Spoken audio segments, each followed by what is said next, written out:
नमस्ते दोस्तों, मेरा नाम अमित सोनकामले है और मैं वर्धा जिला महाराष्ट्र राज्य में समुद्रपुर ये तालुका है, वहाँ पे मेरी जो खेती है ये तांभारी इस गांव में है। तो इस बार मैंने अपने इस प्लॉट के अंदर में 1 एकड़ में अरहर की खेती की थी, यानी तुअर की खेती की थी। तुअर की दाल की खेती बेसिकली इसको कहते हैं, तो इसको इंग्लिश में पिजन पाई भी कहते हैं। तो इस बार जो मैंने ये तुअर की खेती की थी, इस तुअर की खेती के लिए मुझको जो मार्गदर्शन मिला था, मुझको श्री गुणवंत डफरे सर है, इन्होंने मार्गदर्शन किया था। और उनके मार्गदर्शन के अंदर में जब मैंने ये खेती की और उन्होंने बताई हुई जो सारी चीज़ें मैंने जब इस्तेमाल की या जब मैंने उसको इम्प्लीमेंट किया, तो मुझको जो डिफरेंसेस है वो बहुत क्लियरली दिख रहे हैं।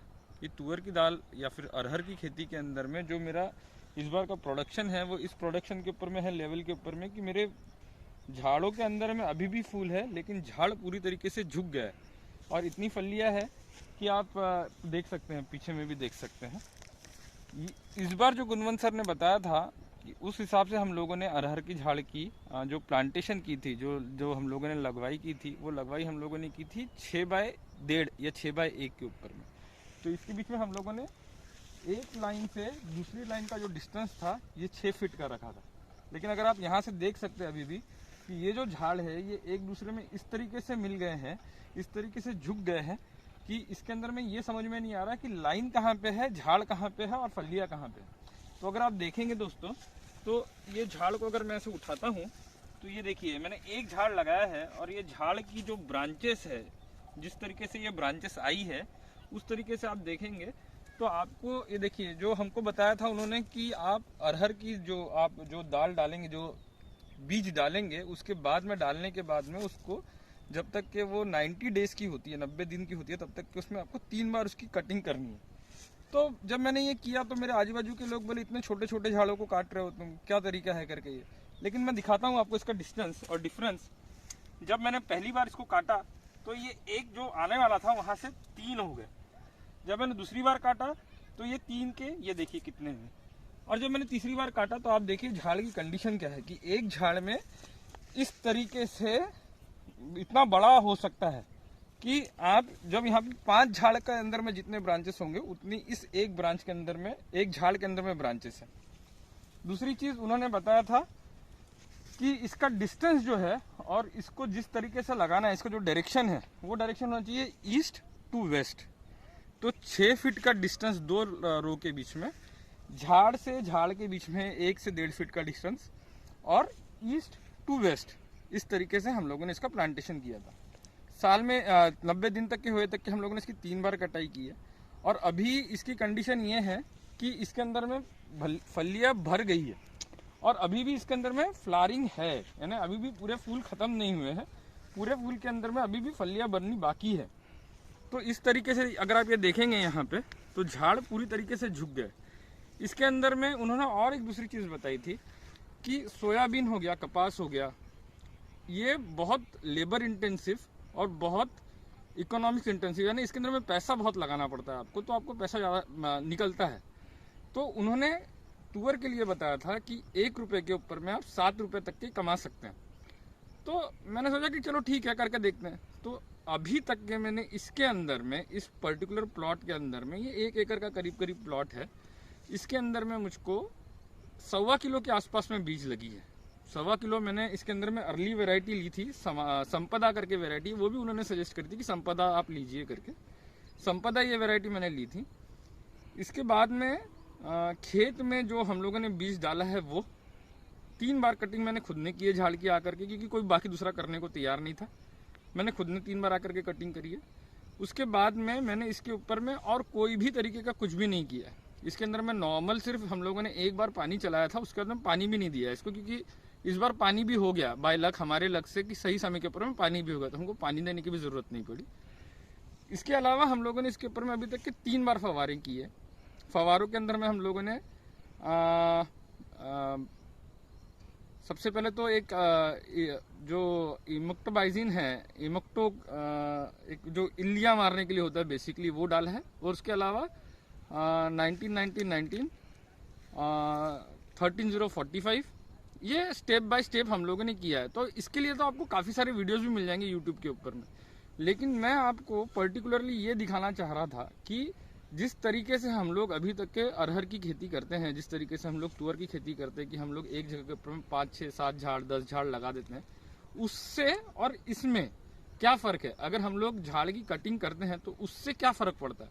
तो झाड़ की कटिंग का तो मैंने आपको क्लियरली दिखा दिया कि अगर आप ये झाड़ देखेंगे तो आपको ये पर्टिकुलर एक झाड़ में ही समझ में आ जाएगा कि कितना क्या डिफरेंस है और क्या नहीं है करके। दूसरी चीज़ कि बहुत ज़्यादा इसके अंदर में आपको लेबर्स का इन्वेस्टमेंट नहीं है, बहुत ज़्यादा आपको मेहनत नहीं करनी है। इसके अंदर में आपको बस टाइमली मैनेजमेंट करना है। अभी मेरा एक्सपेक्टेशन ये है कि अभी तक के जो फ्लावरिंग स्टेज के ऊपर में प्लांट्स है, इसके अंदर में मैं एक्सपेक्टेड है कि कुछ दिनों के अंदर में इसके जो फ्लावर्स है ये भी जब हो जाएंगे तो by the time of December and, अभी आज की तारीख है नवंबर 27, तो मैं एक्सपेक्ट कर रहा हूँ कि दिसंबर एंड तक की ये जो प्लांट्स है, ये जो सारा फार्म है, ये कटाई करके हम लोग इसका एक अंदाज निकाल लेंगे। तो अभी तक के नॉर्मली यहाँ पे जो मेरे आजू बाजू में फार्मर्स है उन लोगों का ये बोलना है कि 5 से 6 क्विंटल पर एकड़ के आसपास में निकलता है। तो अभी तक के मुझको पता नहीं है, मेरा पहली बार है और मुझको कोई अंदाजा भी नहीं है कि इसमें कितना निकलता है। तो मैं आप लोगों को डेफिनेटली एक नया वीडियो बना करके बताऊंगा कि इसके अंदर में हम लोगों ने कितना फार्म से, हमारे 1 एकड़ से कितना क्रॉप का ईल्ड लिया है। बेसिकली अभी इस जगह के ऊपर में जो तुअर का रेट चल रहा है वो चल रहा है 5,800 से लेके 6,600 रुपीज तक के। तो बेस्ड अपॉन दैट अगर मैं देखता हूँ और मेरा एक्सपेक्टेशन है कि कम से कम जैसा 5 से 7 एकड़ 8 एकड़ 5 से 7 क्विंटल बोलते हैं, मैं एक्सपेक्ट कर रहा हूँ कम से कम 10 क्विंटल के आसपास में मेरे को 1 एकड़ से मिलना चाहिए। अभी मैं बोल नहीं सकता, बहुत सारी चीजें अभी तक पेंडिंग है, अभी तक का और 1 महीना जाना बाकी है। बरसात का मौसम है, हो सकता है कि लिया हो नहीं हो, जो भी है हम लोग प्रिकॉशंस ले रहे हैं, लेकिन फिर भी मैं ऐसा कुछ बोल नहीं सकता। तो एक बार जब वो हमारे हाथ में फार्म का जो ईल्ड है, जो प्रोडक्ट है, वो जब आ जाएगा तो मैं आपको डेफिनेटली बताऊंगा कि हमको कितना इसके अंदर से ईल्ड हुआ है। लेकिन मीनवाइल मैं आपको एक चीज बता रहा हूँ कि मैंने जो अभी तक के दूसरी जगह पे आसपास में जो लोगों ने की है ये खेती, उसके अंदर में जाकर देखा तो मुझको जिस तरीके से जो इस फार्म के अंदर में दिख रहा है, जो मेरे फार्म के अंदर में दिख रहा है मुझको, कि जिस तरीके से झाड़ झुक गए हैं, एक दूसरे से मिल गए, जाने के लिए रास्ता नहीं है। 6 फीट की गली जब मैंने लगाई थी तो ऐसा लगता था कि ये बहुत दूर दूर है, लेकिन अब मैं जब देखता हूँ तो यहाँ से मैं बीच में से गुजर नहीं सकता, इतनी फलियां है, इतने इस तरीके से झाड़ एक दूसरे के साथ में मिल गए। तो दोस्तों बस यही बताना था कि अगर हम लोग सही तरीके से इसका प्लानिंग करें, सही तरीके से मैनेजमेंट करें, तो ये फसल ऐसी फसल है जिसके अंदर में आपको बहुत ज़्यादा पैसा इन्वेस्ट करने की ज़रूरत नहीं है, बहुत ज़्यादा लेबर्स की ज़रूरत नहीं है। इसके अंदर में आप एक बार लगा दीजिए, इसका पानी आप बराबर दीजिए, इसके अंदर में आप जो स्प्रे है, जो फवारे है वो बराबर कीजिए, तो आपको बहुत ज़्यादा दिक्कत आती नहीं है। अभी तक के मुझको इसके अंदर में ऐसे इल्लियाँ वगैरह दिखी नहीं, क्योंकि मैंने 3 बार टाइमली लिया है अभी तक के फवारा। तीनों बार मैंने उसके अंदर में इल्लियाँ मारने वाला जो बहुत सारे है, मैं नाम नहीं जानता लेकिन अगर आप देखेंगे तो उससे इसमें बेनिफिट हुआ है मुझको, अभी तक के तो मुझको बेनिफिट लग रहा है। तो एक बार मेरा यील्ड आ जाए उसके बाद में मैं आपको डेफिनेटली बताऊंगा। एक बार आप देख सकते हैं कि अगर ये प्लॉट का अगर आप देखेंगे ऐसे ऊपर से, अगर प्लॉट को देखेंगे तो आपको समझ में आएगा कि किस तरीके से झाड़ एक दूसरे के साथ में झुके हुए और मिले हुए। तो दोस्तों अभी के लिए बस इतना ही बताना चाहूँगा कि इस तरीके से किया जा सकता है। इस तरीके से जो हम लोग बहुत पैसा लगा करके बोलते हैं कि खेती में फ़ायदा नहीं है, अगर मान लीजिए कि अगर पूरा कैलकुलेशन निकाला जाए तो मुझको नहीं लगता कि मैंने अभी तक के इस पर्टिकुलर 1 एकड़ की खेती के अंदर में 5 या 7 हज़ार रुपये से ऊपर लगाए होंगे, विच इंक्लूड्स लेबर, आपका जो सीड है वो सीड, ट्रैक्टर से जो कुछ भी खेत बनाना था वो उसके बाद में जो लेबर ने स्प्रे किया है वो, और स्प्रे के अंदर में जो मैंने मेडिसिन यूज की है वो। दूसरी चीज हम लोगों को स्प्रे की जो मेडिसिन है वो स्प्रे की मेडिसिन, उसके जो नाम है वो नाम के जो कंपोनेंट है वो देख करके लेनी है, ना कि कोई ब्रांड नेम की, यानी किसी ने बोल दिया कि हाँ आप ये लेके जाइए, नहीं। अगर आपको उसका केमिकल कंपोनेंट पता है तो वो केमिकल कंपोनेंट का नाम बता करके आप कंपेयर कर सकते हो। उसके अंदर में कॉस्टिंग जो है, क्योंकि 2 कंपनियों के अंदर में बहुत फर्क होता है, और ये सारी चीजें होती है जो हम लोगों को पता नहीं होती। हम लोग किसी से उधारी में लेते हैं और उधारी के अंदर में हम लोगों को वो चीज़ महंगी मिलती है। तो आप वो पता कीजिए कि एक चीज़ का नाम एक कंपोनेंट का नाम 2 अलग अलग ब्रांड्स के साथ में आ रहा है, किसकी कीमत कम है, किसकी कीमत ज़्यादा है। जिसकी कीमत कम है आप अपने हिसाब से उसको इस्तेमाल कर सकते हैं, क्योंकि मैंने तो वही किया। इसके अलावा मेरा एक्सपेक्टेशन अगर आप देखना है तो अगर मैं कह रहा हूँ कि आज मुझको अगर 10 क्विंटल इससे निकलता है, तो अगर मैं पकड़ लेता हूँ आज 5600 से लेकर के 5600 5800 से लेकर 6600 रुपीज़ तक के रेट है। तो अगर मैं 5600 भी पकड़ता हूँ रेट, कि मुझको 5600 रेट मिलेगा जो सबसे कम है आज की डेट में, और मैं 10 क्विंटल समझ रहा हूँ, तो मेरा 56,000 रुपीज़ होता है। जबकि मेरा इसमें इन्वेस्टमेंट कितना है, 7,000 रुपये। At the higher end, at the higher cost मेरा जो इन्वेस्टमेंट है वो 7,000 रुपये। तो आप इसका कैलकुलेशन लगा सकते हैं कि 7-8 हज़ार रुपये लगा करके आप 56,000 रुपये निकाल रहे हैं। और जहाँ पे आप कपास में या बाकी और दूसरी फसलें हैं उसके अंदर में जब आप इन्वेस्टमेंट करते हैं तो वो इन्वेस्टमेंट का आपको जो रिटर्न मिलता है उसके बारे में एक बार सोचिए। तो दोस्तों ये बहुत ज़्यादा पॉसिबल है और मुझको लगता है कि ये सही भी है, क्योंकि ये बहुत ज़्यादा इसकी जो डिमांड है मार्केट के अंदर में वो अभी तक हम लोग फुलफिल नहीं कर पाए, या अभी भी हम लोग इम्पोर्ट कर रहे हैं।